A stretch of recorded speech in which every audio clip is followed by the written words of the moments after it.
நம்ம நாட்டில் இன்னைக்கு நிலைமைக்கு பெண்கள் பெருமைக்குரியவங்களா இருக்கலாம். ஆண்கள் டம்மியாக கூட இருக்கலாம்.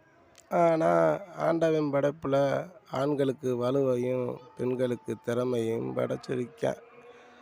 ஆண்கள் எவ்வளோ ஒரு கடுமையான வேலையாக இருந்தாலும் இறங்கி செஞ்சிருவேன். பெண்கள் எல்லாரும் செய்ய முடியாது. ஒரு சில பெண்கள் வேணால் புருஷனுக்காக உழைக்கலாம்.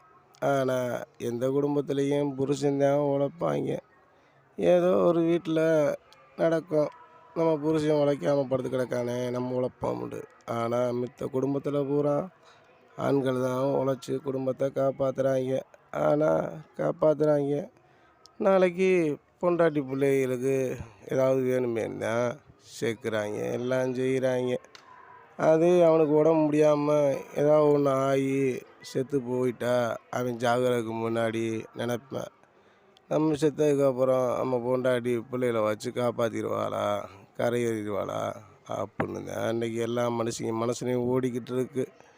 இன்றைக்கி இதுதான் வாழ்க்கை, இப்படி தான் நடக்கும். என்ன செய்ய?